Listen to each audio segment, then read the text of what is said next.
والسلام على سيد الأنبياء والمرسلين وعلى آله الطيبين الطاهرين وأصحابه المهديين الراشدين. أما بعد، قال الله تعالى في شأن حبيبه مخبرا وآمرا: إن الله وملائكته يصلون على النبي يا أيها الذين آمنوا صلوا عليه وسلموا تسليما. تمام حضرات ایک مرتبہ مل کر درود پاک پڑھیں: الصلاۃ والسلام علیک یا سیدی یا رسول اللہ وعلی آلک واصحابک یا سیدی یا حبیب اللہ. حضرات گرامی، اللہ رب العزت کا بے پایا فضل و احسان ہے کہ اس نے ہمیں رمضان المبارک کا یہ جمعہ نصیب فرمایا. اللہ تعالیٰ اس بابرکت مہینے کے جتنے بھی بابرکت لمحات ہیں سب سے ہمیں فائدہ اٹھانے کی توفیق عطا فرمائے. حضرات گرامی، رمضان المبارک ایک ایسا بابرکت مہینہ ہے کہ جس میں ہر روز کنز العمال کی ایک حدیث پاک ہے کہ نبی کریم علیہ السلام نے ارشاد فرمایا کہ ہر روز اللہ پاک ایسے 10 لاکھ لوگوں کو جہنم سے آزادی عطا فرماتا ہے جن پر جہنم واجب ہو چکی ہوتی ہے. اب یہ عام دنوں کی بات ہے، لیکن چونکہ جمعہ مبارک کی اپنی فضیلت ہے، جیسے عام دنوں میں جمعہ سید الایام ہے، تمام دنوں کا سردار ہے، تو اسی طرح اس کی برکات رمضان مبارک میں اور زیادہ بڑھ جاتی ہے. نبی کریم علیہ السلام نے ارشاد فرمایا، یہ بھی کنز العمال شریف کی ایک حدیث پاک ہے، آپ نے ارشاد فرمایا کہ جمعہ والے دن ہر گھنٹے کے بعد اللہ 10 لاکھ لوگوں کو جہنم سے آزادی عطا فرماتا ہے. یعنی اتنا بڑا ہمارے پاس موقع ہوتا ہے جمعہ والے دن کہ اگر ہم اس میں توبہ کر لیں، استغفار کر لیں، رب کو راضی کر لیں، تو جمعہ مبارک کی مبارک ساعات کی وجہ سے اللہ پاک ہمیں جہنم سے آزادی عطا فرما دیتا ہے. تو دوستان اسلام کا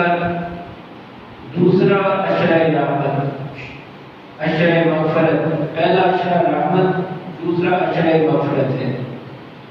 اور پہلے عشرے کی جو دعا تھی وہ تھی قل رب اغفر وارحم وانت خیر الراحمین. اب چونکہ دوسرا عشرہ ہے، عشرہ مغفرت ہے، اس عشرے میں ہم نے یہ دعا کثرت کے ساتھ پڑھی ہے: استغفر اللہ ربی من کل ذنب واتوب الیہ. یہ دعا ہم نے کثرت کے ساتھ ان 10 دنوں میں پڑھی ہے. پھر تیسرا عشرہ جو وہ دوزخ سے نجات کا شروع ہو جائے گا، اس کے لیے پھر ارادہ دعا ہے جس کی کثرت اللہم اجرنی من النار، یا اللہ مجھے دوزخ کی آگ سے محفوظ رکھنا. تو اس عشرہ میں ہم نے استغفر اللہ ربی من کل ذنب واتوب الیہ اس دعا کی کثرت کرنی ہے. آج کا جو جمعہ المبارک ہے اس میں ہم صدقہ فطر کے حوالے سے کچھ گفتگو سننے کی سعادت حاصل کریں گے. اسی مبارک عشرے میں پہلا عظیم مارکہ بدر جو ہے وہ 17 رمضان المبارک کو ہوا، جو کفار اور اہل اسلام کی پہلی جنگ ہے، وہ 17 رمضان المبارک ہوئی. تھوڑا سا اس پر بھی ہم کوشش کریں گے کہ گفتگو کریں. اور ام المومنین حضرت سیدہ عائشہ صدیقہ رضی اللہ تعالیٰ عنہا، آپ کی ولادت اور آپ کی وفات بھی 17 رمضان المبارک کو ہوئی. تو تینوں کو کوشش کریں گے تھوڑا تقسیم کر کے ان شخصیات کے حوالے سے بھی گفتگو کی جائے. پہلے ہم صدقہ فطر کے حوالے سے کچھ گفتگو سننے کی سعادت حاصل کریں گے. صدقہ فطر بنیادی طور پر کس لیے واجب کیا ہے؟ یہ واجب ہے، اس کا نہ ادا کرنے والا شخص گناہگار ٹھہرتا ہے. تو کس لیے واجب کیا گیا کہ ہم روزہ تو رکھتے ہیں، لیکن روزہ رکھ کر بھی بعض اوقات ہمارے منہ سے جھوٹ نکل جاتا ہے، ہمارے منہ سے غیبت نکل جاتی ہے، بہت سے ایسے کام ہو جاتے ہیں روزہ رکھ کر کہ جس کی وجہ سے ہمارا روزہ جو ہے وہ اس معیار پر نہیں جاتا، اس کہیں کمی کجی اور کمزوری آ جاتی ہے۔ تو صدقہ فطر جب ہم ادا کرتے ہیں تو اللہ ہمارے روزے کی کمزوریوں کو دور فرما دیتا ہے۔ اسی پر حضور صلی اللہ علیہ وسلم کی حدیث پاک ہے کہ آپ نے فرمایا کہ صدقہ فطر میں جو روزے میں انسان سے کمزوریاں زیادہ ہوتی ہیں اس کا ازالہ کر دیا جاتا ہے، اس کا کفارہ ادا کر دیا جاتا ہے جو انسان سے کمزوری ہو جاتی ہے۔ صدقہ فطر واجب ہے۔ نبی علیہ الصلوۃ والسلام نے ایک صحابی کو فرمایا جو مدینے کی گلیوں میں اعلان کر دو کہ ہر شخص پر جو صاحب نصاب ہے اس پر صدقہ فطر واجب ہے۔ اب اس کا جو صاحب نصاب ہے کس بندے پر صدقہ فطر واجب ہے، کس بندے کو صدقہ فطر دینا چاہیے؟ جس شخص کے پاس بھی 7.5 تولے سونا یا اس کی جو قیمت ہے اس کے برابر قیمت، اگر اپنی ضرورت سے زائد اتنے پیسے ہیں، اس کو ضرورت یا اصلیہ یا حاجت اصلیہ کہتے ہیں۔ حاجت اصلیہ یہ ہے کہ اپنے گھر کے خرچے نکال کر، اپنے خرچ مہینے کے خرچے نکال کر، گھر کے خرچے نکال کر، اگر کسی بندے کے پاس 7.5 تولے سونا موجود ہے یا اس کے برابر رقم موجود ہے یا 52 تولے چاندی کی جو قیمت ہے اس کے برابر قیمت اگر انسان کے پاس اتنا پیسہ ہے تو ایسے شخص پر صدقہ فطر واجب ہے، اس کو صدقہ فطر ادا کرنا چاہیے۔ یہ صدقہ فطر کا حکم ہے ہر اس شخص کے لیے جس کے پاس اتنی مقدار میں رقم موجود ہے، اپنی حاجات کو پورا کرنے کے بعد، اپنی حاجات کو پورا کرنے کے بعد اگر اتنی رقم کسی کے پاس ہے تو اس پر صدقہ فطر واجب ہے۔ اب صدقہ فطر کیا گھر کے ایک فرد پر واجب ہے؟ اگر گھر کے اندر نابالغ بچہ بھی ہے اور مجنون بھی ہے، دماغ کام نہیں کرتا، اگر اس کے پاس بھی اتنی رقم ہے، یعنی بات کا ہوتا ہے کہ بچے کا بینک بیلنس اتنا ہوتا ہے کہ اس کے پاس 7-8 لاکھ یا 10 لاکھ روپیہ اتنی رقم موجود ہے، تو اس بچے کا بھی صدقہ فطر دینا واجب ہو جاتا ہے۔ اور اگر والد کے پاس زیادہ رقم موجود ہے تو پھر والد کے لیے ضروری ہے کہ اپنے گھر کے بچے کا صدقہ فطر ادا کرے، یہ واجب ہے۔ اب صدقہ فطر کی جو موجودہ رقم مختص کر کی گئی ہے، 2-4 علماء کی رائے ہے۔ ایک تو جامعہ نبویہ والوں نے 100 روپے مقرر کی ہے، 100 روپے ایک آدمی کا صدقہ فطر ہوگا، لیکن مفتی میر الرحمان صاحب چونکہ مفتی اعظم پاکستان نے اس طرح انہوں نے جو رقم مقرر کی ہے صدقہ فطر کی وہ 125 روپے 125 روپے پر ہے۔ اگر آپ کے گھر کے 4 افراد ہیں تو اس کے مطابق 4 جو ہے وہ 125 کے حساب سے، 10 ہے تو 10، 12 ہے تو 12، یعنی جتنے افراد ہیں جن کے پاس مالیت ہے، حاجت اصلیہ سے علاوہ رقم ہے، ان کے لیے صدقہ فطر جو ہے وہ واجب ہے۔ اب ایک بات بالخصوص اس دفعہ تاکید عرض کرنا چاہتا ہوں، وہ یہ کہ صدقہ فطر کے حوالے سے اس دفعہ آپ ذرا زیادہ فراخی کا مظاہرہ کریں۔ آپ میں سمجھتا ہوں کہ واجبات سے آگے چل کر اس دفعہ آپ ایثار کا مظاہرہ کریں۔ ایثار اور چیز ہے، ایک ہوتا ہے واجب کو پورا کر دینا، ایک ہے اپنے بھائی کو دے کر اپنی جیب سے بھی کچھ دینا پڑے، خود کچھ قربان بھی کرنا پڑے تو اپنے بھائی کے لیے قربان کر دیا جائے۔ کیونکہ ایثار کی مثالیں جو اسلامی تاریخ کے اندر مسلمان جتنا ایثار کرتا ہے کائنات میں کوئی دوسرا مذہب اتنا ایثار نہیں کرتا جتنا ہے کہ اہل ایمان ایثار کرتا ہے۔ صحابہ نے تو اپنا ایک وقت کا کھانا بھی انہوں نے اٹھا کر اپنے غریب مسلمان بھائی کو دیا۔ ایسی مثالیں موجود ہیں۔ جب مکہ سے ہجرت کر کے مسلمان مدینہ گئے تو کاروبار، رزق، مال، جان، ہر چیز میں صحابہ کرام رضوان اللہ علیہم اجمعین نے ایک دوسرے کو شریک کیا ہے۔ تو اس دفعہ جو آپ نے صدقہ فطر ادا کرنا ہے اس میں یہ نہیں دیکھنا کہ بس کا اتنا، اور یہ بھی یاد رکھیں جو یہ 25 روپے یہ جو مقرر ہوئی ہے نا مقدار اس کی، یہ کم از کم ہے، یعنی اتنا ادا کرنا ہر لحاظ سے آپ کے لیے فرض ہے،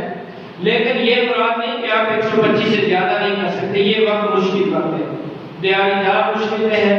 غریب آدمی مشکل میں ہے۔ گورنمنٹ کی اسٹیٹ کے مطابق 1,80,00,000 لوگ بے روزگار ہوں گے، 1,80,00,000 لوگ۔ اس طرح لوگ مشکل میں، بھوک میں، تنگی میں، تکلیف میں، مشکلات کا شکار ہیں، اور انسانیت بہت بڑی چیز ہے۔ ہمارے پیر مرشد کی بیان کی سید عباس علی شاہ صاحب آپ فرمایا کرتے تھے کہ ولایت کے بعد اور نبوت کے بعد اگر کوئی اعلیٰ مقام ہے تو وہ انسانیت ہے، یعنی انسانیت کی خدمت کرنے والا بندہ بہت اعلیٰ درجہ رکھتا ہے،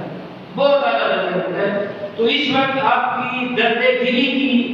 آپ سے التماس ہے کہ دل میں درد رکھ کر اپنے دوسرے بھائیوں کا زیادہ سے زیادہ آپ جو ہے یہ صدقہ فطر اس کو ادا کریں۔ اس کے علاوہ کی صدقات دیں اپنے ان بھائیوں کو جو اس میں مجبور ہیں، جن کے حالات نہیں ہیں، جو تنگی میں، جو کسب بستی میں، جن کی دہاڑی نہیں جاتی، ان کے لیے زیادہ سے زیادہ کوشش کریں، زیادہ سے زیادہ احسان کا مظاہرہ کریں۔ اللہ تعالیٰ ہم سب کو توفیق عطا فرمائے کہ ہم زیادہ سے زیادہ اس ٹائم مخلوق خدا کی خدمت سے انجام دے سکیں۔ دوسری چیز جو اس ماہ مقدس میں عرض کر رہا تھا کہ اسی ماہ رمضان المبارک میں جو دوسرا موضوع جس پر ہم نے تھوڑی سی گفتگو سننے کی سعادت حاصل کرنی ہے، اس میں ہم نے ام المومنین حضرت سیدہ عائشہ صدیقہ رضی اللہ تعالی عنہا آپ کے بارے میں بھی ہم نے سننے اور سمجھنے کی کوشش کرنی ہے، کیونکہ جہاں پر ہمارے لیے بہت سی جگہوں پر مردوں کے لیے حضور علیہ السلام کی ذات میں ہونا ہے، اسی طرح خواتین کے لیے حضور کی ازواج مطہرہ اور حضور کی اولاد جو ہے آپ کی بیٹیاں، یہ امت کی بیٹیوں، بہنوں اور بیویوں کے لیے بہت بڑا نمونہ ہے۔ تو انہیں میں سے ایک بہت ہی اعلیٰ ترین نمونہ حضرت سیدہ عائشہ صدیقہ رضی اللہ تعالیٰ عنہ آپ کی ذات بابرکات ہے۔ حضرت عائشہ صدیقہ رضی اللہ تعالیٰ عنہ کو اللہ پاک نے بے پناہ علم کی دولت عطا فرمائی، علم کی خوبی خاص طور پر حضرت سیدہ عائشہ صدیقہ رضی اللہ تعالیٰ عنہ کے پاس بے پناہ تھی، اور نبی کریم علیہ السلام نے ارشاد فرمایا خذوا ثلثا دینکم ہذہ حمیرہ، اپنا 2/3 دین میری اس بیوی حمیرہ سے حاصل کرو۔ یعنی حضرت عائشہ صدیقہ کے پاس 2/3 دین کا علم موجود تھا۔ اس طرح دنیا میں جو لوگ بے پناہ مذہب کا بھی اگر علم رکھتے تو 1/3 دین پر عبور کا دعویٰ نہیں کر سکتے۔ بڑے سے بڑا عالم اس طرح جو دنیا کا ہے، اسلامی نالج کا 1/3 دینی علم کا دعویٰ نہیں کر سکتا، لیکن حضور نے فرمایا میری یہ جو بیوی سیدہ عائشہ صدیقہ رضی اللہ تعالیٰ عنہا ہے، یہ سیدہ صدیقہ اکبر کی بیٹی ہے، ساتھ یہ بھی اعزاز حاصل ہے۔ حضور علیہ السلام نے فرمایا کہ عائشہ صدیقہ کے پاس جو ہے وہ 2/3 دین موجود ہے۔ یہی وجہ ہے کہ حضرت سیدہ عائشہ صدیقہ رضی اللہ تعالیٰ عنہ سے باقاعدہ طور پر صحابہ کرام آپ کا فتویٰ لیا کرتے تھے اور آپ سے دین حاصل کیا کرتے تھے۔ اس میں ہمیں ایک اور راہ بھی ملتی ہے کہ ہمارے ہاں عموماً یہ ایک طور طریقہ جو ہے، ایک رواج جو ہے کہ مرد حضرات تعلیم حاصل کریں لیکن خواتین کی تعلیم کے ہم خلاف ہیں۔ تو اس میں ہمیں یہ پتہ چلنا ضروری ہے، پتہ چلنا ضروری ہے کہ سیدہ عائشہ صدیقہ رضی اللہ تعالیٰ عنہ وہ شخصیت ہے کہ جن سے خود صحابہ نے علم حاصل کیا، یعنی آپ کے پاس بے پناہ علم تھا۔ اور دوسری حدیث پاک یاد رکھیں کہ نبی کریم صلی اللہ علیہ وسلم نے فرمایا طلب العلم فریضۃ علی کل مسلم و مسلمہ، فرمایا علم حاصل کرنا نہ صرف مردوں کا بلکہ عورتوں کا بھی فریضہ ہے۔ تو حضرت سیدہ عائشہ صدیقہ رضی اللہ تعالیٰ عنہ بے پناہ علم، 2210 حدیثوں کی آپ اکیلی جانتے ہیں، 2210 علوم کی حدیثیں آپ نے روایت کی حضرت سیدہ عائشہ صدیقہ رضی اللہ تعالیٰ عنہ، آپ کو یہ فضیلت حاصل ہے۔ حضرت سیدہ عائشہ صدیقہ رضی اللہ تعالیٰ عنہ کو جو فضائل حاصل ہیں ان میں سے حضرت سیدہ عائشہ صدیقہ رضی اللہ تعالیٰ عنہ کو ایک فضیلت یہ حاصل ہے کہ آپ کے حجرے میں حضور نے اپنے آخری ایام گزارے، یعنی حضور کا جو آخری وقت گزرا وہ حضرت سیدہ عائشہ صدیقہ کے حجرے میں گزرا، اور حضور دفن بھی اسی حجرے کے اندر ہوئے، حضور دفن بھی اسی حجرے کے اندر ہوئے، اور حضور کا وصال بھی حضرت عائشہ صدیقہ رضی اللہ تعالیٰ عنہ کی گود میں ہوا، حضرت عائشہ صدیقہ کی گود میں ہوا۔ یہ سیدہ عائشہ صدیقہ نے خود بیان فرمایا کہ اللہ نے مجھے یہ فضیلت عطا فرمائی، اور آخری وقت میں جب حضور کا آخری وقت تھا تو حضور علیہ السلام نے حضرت عائشہ صدیقہ کو کہا کہ عائشہ مجھے مسواک کا نرم کر کے دو، مجھے مسواک نرم کر کے دو، اور حضرت عائشہ صدیقہ نے اس وقت مسواک کو منہ میں نرم کر کے حضور علیہ السلام کو دیا۔ تو یہ حضرت عائشہ صدیقہ رضی اللہ تعالیٰ عنہ کو فضیلت حاصل ہے۔ ام المؤمنین حضرت عائشہ صدیقہ رضی اللہ تعالیٰ عنہ، آپ کو حضور کی ازواج میں وہ درجہ حاصل ہے کہ آپ حضور علیہ السلام کی محبوب ترین بیوی تھی، محبوب ترین، آپ کو محبوبیت کا درجہ جو ہے وہ حاصل ہے حضرت سیدہ عائشہ صدیقہ رضی اللہ تعالیٰ عنہ کو۔ شاہ عبد الحق بخش دہلوی رحمۃ اللہ تعالیٰ نے بڑی پیاری ایک تدبیر کی ہے۔ آپ سے جب پوچھا گیا نا کہ حضرت سیدہ فاطمہ زہرا بھی حضور کو بڑی محبوب تھی، وہ آتی تھی تو حضور کھڑے ہوتے تھے، حضرت ابوبکر صدیق بھی حضور کو محبوب تھے، حضرت علی بھی حضور کو محبوب تھے، حضرت عائشہ بھی حضور کو محبوب تھی، تو ہمیں کیسے پتہ چلے کون زیادہ محبوب تھا؟ تو آپ نے بڑی پیاری تدبیر فرمائی۔ آپ نے فرمایا ازواج میں حضور کو سب سے زیادہ محبوب حضرت عائشہ صدیقہ رضی اللہ تعالیٰ عنہا، حضرت عائشہ صدیقہ ازواج میں سب سے محبوب تھی، اور اولاد میں حضرت سیدہ فاطمہ زہرا سلام اللہ علیہا سب سے زیادہ عزیز تھی، اور اہل بیت میں سے حضور کو اگر کوئی سب سے پیارا تھا تو وہ مولا علی شیر خدا رضی اللہ تعالیٰ عنہ تھے، اور اصحابہ میں سے سب سے زیادہ جو محبوب ترین شخصیت تھی حضور کو وہ سیدنا صدیق اکبر رضی اللہ تعالیٰ عنہ تھے۔ تو یہ ایسی شخصیات ہیں سیدہ عائشہ صدیقہ، آپ کی زندگی امت کی بیٹیوں کے لیے بہت بڑا نمونہ ہے، خصوصاً علم کے حوالے سے سیدہ عائشہ صدیقہ رضی اللہ تعالیٰ عنہ بے پناہ علم رکھتی تھی، بے پناہ علم اللہ پاک نے آپ کو عطا فرمایا تھا۔ اللہ تعالیٰ سے دعا ہے کہ اللہ تعالیٰ ہمیں ہماری بیٹیوں کو، بہنوں کو حضرت سیدہ عائشہ صدیقہ رضی اللہ تعالیٰ عنہ کے نقش قدم پر چلنے کی توفیق عطا فرمائے۔ تھوڑا سا تذکرہ ہم غزوہ بدر کا کریں گے، جو پہلی جنگ کفار اور مسلمانوں کے درمیان میں ہوئی۔ یہ تاریخ کی ایک عجیب جنگ ہے کہ ایک طرف ایک ہزار لوگ ہیں جن کے پاس سواریاں بھی ہیں، تلواریں بھی ہیں، تھالے بھی ہیں، نیزے بھی ہیں، تیرے بھی ہیں، ہر ساز و سامان موجود ہے، ہر ساز و سامان، اور بڑے بڑے جنگجو بھی ان میں، عتبہ، شیبہ اور ولید جیسے لوگ بھی موجود ہیں جن میں ایک بندہ ایک ہزار آدمی سے جنگ کر سکتا ہے۔ ایسے آدمی بھی موجود ہیں اس جنگ میں کفار کی جانب سے، اور دوسری طرف حضور علیہ السلام اور حضور کے صحابہ جن کے پاس تلواریں بھی پوری نہیں ہیں، ڈھالے بھی پوری نہیں ہیں، نیزے بھی پورے نہیں ہیں، سواری کے جانور بھی پورے نہیں ہیں، سواری کے جانور بھی، بھوک بھی ہے، افلاس بھی ہے، تنگی بھی ہے، ہر چیز ہے، تعداد بھی کم ہے، سامنے 1000 کا لشکر ہے، ادھر 313 ہے، ادھر 313 ہے، اور میدان بدر میں جب کفار اور مسلمانوں کا آمنا سامنا ہوتا ہے تو بخاری شریف کی جو کوٹیشن ہے اس میں نبی کریم علیہ السلام بار بار سجدے میں چلے جاتے ہیں، اور سجدے میں جا کر بار دعا مانگتے، یا اللہ آج مسلمانوں کو کامیاب کرنا، یا اللہ اگر آج یہ تیرے نام لیوا 313 مٹ دے تو قیامت تک تیرا نام لینے والا کوئی نہیں ہوگا، یہ تیرے سچے نام لینے والے، یہ تیرے سچا پیار کرنے والے لوگ، یا اللہ ان کو کامیابی اور کامرانی عطا فرمانا۔ صحابہ ارشاد فرماتے ہیں کہ حضور علیہ السلام کی بے چینی اس قسم کی تھی کہ آپ کی وہ یا مزمل کی جو چادر جس کے بارے میں قرآن تذکرہ کرتا ہے بار آپ کے کندھے مبارک سے گر جاتی، اتنی بے چینی، اور سیدنا صدیق اکبر ساتھ کھڑے اور حضور کو تسلی دینے، یا رسول اللہ اٹھیں، اللہ آپ کو ضرور کامیاب کرے گا، اور پھر وہی آئی کہ آپ کے لیے اللہ نے کامیابی عطا فرما دی، آپ کے لیے کامیابی۔ تو جنگ بدر میں ہمیں جو خاص چیز نظر آتی ہے، اس کا واقعہ میں تھوڑا سا کوشش کروں گا کہ اسے گزرا جائے، وقت اتنا نہیں ہے، کہ جنگ بدر میں جو مسلمانوں کو کامیابی نصیب ہوئی، کامیابی، اس میں ایک بات یاد رکھیں، ہم آج اس چیز کو اہمیت نہیں دیتے۔ سب سے پہلی چیز جو ہمیں کامیابی کی صورت میں نظر آتی ہے وہ دعا ہے، وہ نبی کریم علیہ السلام کی دعا ہے۔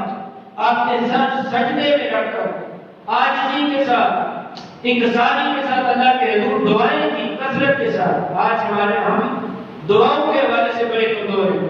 اور حضور کی دعا کی بدولت اللہ نے 313 کو 1000 پر غالب فرما دیا، 313 کو 1000 پر غالب فرما دیا۔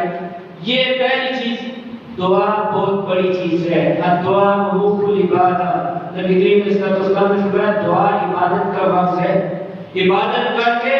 اگر اس کا کوئی معاف اور نچوڑ حاصل کرنا چاہتا ہے تو وہ زیادہ سے زیادہ دعا کرے۔ تو حضور نے دعا فرمائی، میدان بدر سجا،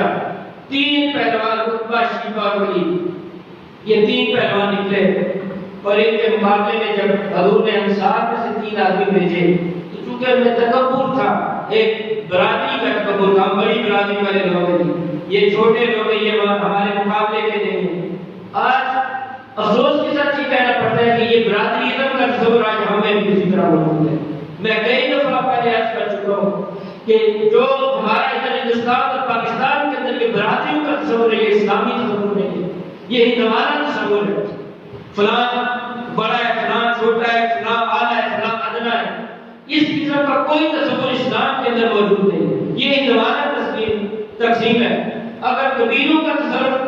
کا جو تصور آج عرب کے اندر موجود ہے وہ بھی یہ نہیں ہے، وہ صرف باپ دادے کے نام پر ایک دوسرے کو یاد کرتے ہیں، پیشوں کے حساب سے تقسیم نہیں ہے۔ ہمارے ہاں برادریوں کو پیشوں میں تقسیم کر دیا گیا ہے۔ پیشے کیا کہ کوئی بندہ بیچارہ کپڑوں کا کام شروع کر دیا، اس کے ساتھ کوئی ایک ٹائٹل لگا دی یہ فلاں برادری کا آدمی ہے، کوئی بندہ جوتے کا کام شروع کیا اس کے ساتھ، کوئی لوہے کا کام کرتا اس کے ساتھ کسی برادری کا ٹائٹل لگا دیا گیا۔ یہ پیشہ ورانہ تقسیم اسلام کے اندر نہیں ہے، اسلام اس چیز کے خلاف ہے۔ اسلام تو کہتا ہے القاسم و حبیب اللہ، ہاتھ سے کام کرنے والا اللہ کا دوست ہے۔ اور یہ بنیادی طور پر یہ انگریز نے کہا کر، چونکہ جو کام کرنے والے لوگ ان کو پیچھے کرنے کے لیے اس قسم کی برادری ادھر کو پھیلایا گیا، ڈیوائڈ اینڈ رول کی پالیسی کو اپنایا گیا، پالیسی کو اپنایا گیا، کام کرنے والوں کی عزت کو مجروح کرنے کے لیے کہ ان کے مسلمان میں کام کرنے والے لوگ ہیں، کام کرنے والوں کو طرح طرح کے نام دے کے برادریوں میں تقسیم کیا گیا۔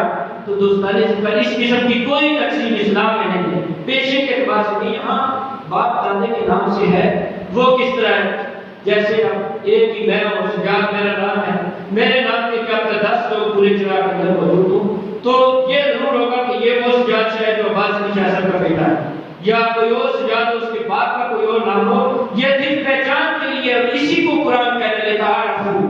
تعارف کے لیے بنائے گئے قبیلے، اس لیے نہیں کہ برتری کے لیے۔ برتری اس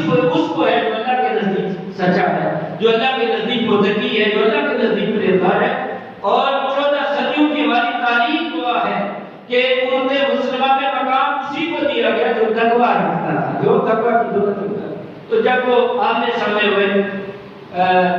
ادھر سے کفار اور ادھر سے مسلمانوں میں سے 3 انصاری گئے تو انہوں نے کہا یہ ہمارے مقابلے کے بندے نہیں، ہمارے مقابلے کے، ہماری برادری کے بندے مقابلے کے تھے۔ اس وقت حضرت علی، حضرت حمزہ کے وہ صحابی ہیں، وہ مقابلے کے لیے گئے۔ عتبہ جو کہ بہت بڑا پہلوان تھا، ان کا بڑا فخر اور ناز تھا اس پر۔ عتبہ کا مقابلہ حضرت سیدنا امیر حمزہ رضی اللہ تعالیٰ عنہ جو حضور کے چچا تھے، پہلوان بھی تھے، بہت بڑے شکاری بھی تھے، اور جرأت میں ان کے مقابلے کا کوئی بدوس مقام تھا۔ ایک ہی تلوار سے سیدنا حمزہ رضی اللہ تعالیٰ عنہ نے عتبہ کا سر قلم کر دیا۔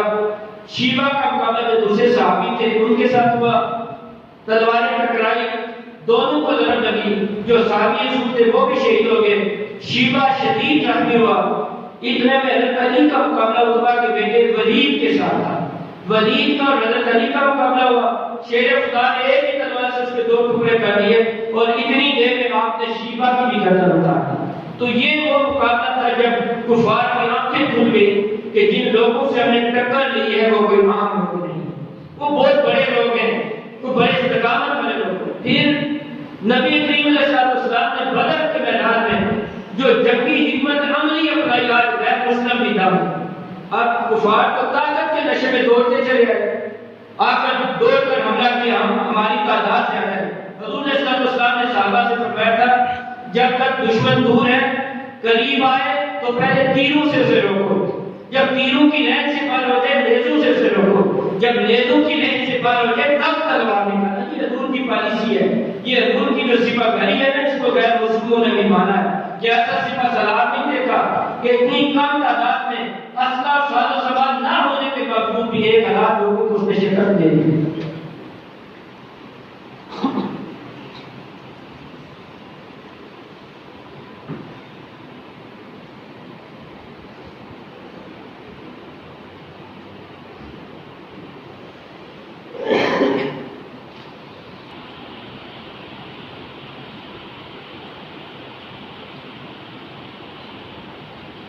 کفار و مسلمانوں کا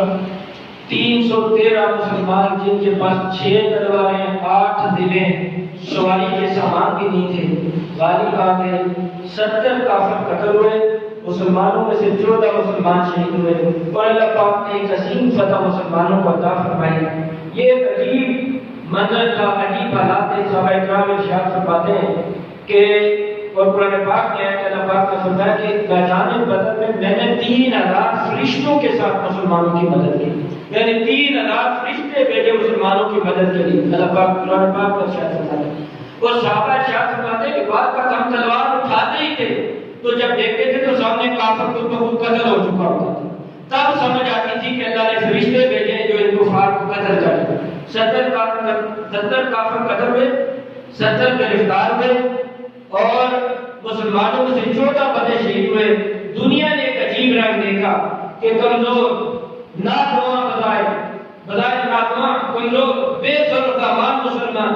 جن کو ہمیشہ کے لیے مٹانے کے لیے کافر چڑھ کر آئے تھے وہ فتح یاب ہونے کی بجائے شکست کھا کر پیچھے ہٹ گئے کمزوری ان کی واضح ہو گئی اللہ نے کمزوروں کو فتح عطا فرما دی اسی سے ایک تصور نکلا اور وہ تصور کیا ہے جو آج امت کے لیے ضروری ہے امت کو سمجھنے کے لیے ضروری ہے تصور کو جنگیں کبھی بھی اسلحے کے دور پر مسلمان نہیں جیتا کرتا مسلمان کبھی بھی جنگ تعداد کے دور پر نہیں جیتا کرتا مسلمان کبھی بھی جنگ اسلحے اور ساز و سامان پر نہیں بلکہ اگر مسلمان جنگ جیتتا ہے تو ایمان کی دولت کی وجہ سے جیتتا ہے آج ہم معاشی کمزوری کئی قسم کے ہم آج کل دعوے کرتے ہیں ہماری معیشت اتنی اچھی نہیں ٹھیک ہے مانا کی بات ہے مالی حالات کمزور ہے اسلحہ اور ساز و سامان اتنا نہیں بہت سی کمزوریاں ہیں ہمارے پاس میں صرف اتنا عرض کرنا چاہتا ہوں اسرائیل کے کا جو ادارہ گولڈن مائل جس نے سارے عربوں کو شکست دی تھی جب یہ عرب اسرائیل جنگ چھڑی تھی تو اس سے کسی نے پوچھا ایک چھوٹا سا ملک ہے راولپنڈی جتنا ملک نہیں ہے اور مڈل ایسٹ میں اتنے عرب ممالک کو تھی کیسے شکست دے دی اس نے کہا میں نے اپنے دشمنوں پر جو قابو پایا ہے میں نے اپنے دشمنوں کے پیغمبر سے وہ طریقہ سیکھا ہے یہ گولڈن مائل کے الفاظ ہیں میں نے مسلمانوں کے پیغمبر سے طریقہ سیکھا ہے اپنے دشمنوں کے پیغمبر سے پوچھا کیا طریقہ کہا جب ان کے پیغمبر دنیا سے گئے نا تو حضرت عائشہ صدیقہ فرماتی ہیں ہمارے پاس چراغ میں ڈالنے کے لیے تیل نہیں تھا جب حضور نے ہجرت فرمائی اور تیل جو ہے وہ پڑوس سے مانگ کر لایا گیا تھا کہ تھوڑا سا تیل تو حضور وفات پا کے دیا جلایا جائے یعنی اتنا بھی تیل نہیں تھا اتنی بھی مالی اور معاشی تنگی اس زمانے کے اندر بھی موجود تھی گولڈن مائل کہتا ہے لیکن اس وقت بھی محمد عربی کے حجرے کے اندر 9 دنیا کی بہترین تلواریں موجود تھیں دنیا کی بہترین تلواریں کیوں آپ نے ڈیفنس پر زور دیا رسول اور پھر جذبے اور یقین کے ساتھ جنگیں جیتی اسی کو شاعر کہتا ہے فضائے بدر پیدا کر فرشتے تیری نصرت کو اتر سکتے ہیں گردوں سے کتار اندر کتار آج بھی جذبے کی ضرورت ہے ہمیں اپنے ڈیفنس کو مضبوط کرنے کی ضرورت ہے جتنا ہمارا ڈیفنس مضبوط ہوگا اتنے ہی زیادہ ہم مضبوط ہوں گے اور اللہ پاک اگر ہم یقین کی دولت کو پا کے ایمان کی دولت کو پا کے جیسے بدر کے محاذ پر ہمیں یقین کی دولت ملی تو دنیا اور آخرت میں ہم کامیاب و کامیاب ہو جائیں گے اللہ تعالیٰ سے دعا ہے کہ اللہ تعالیٰ ہمیں عمل کی توفیق عطا فرمائے وما علینا الا البلاغ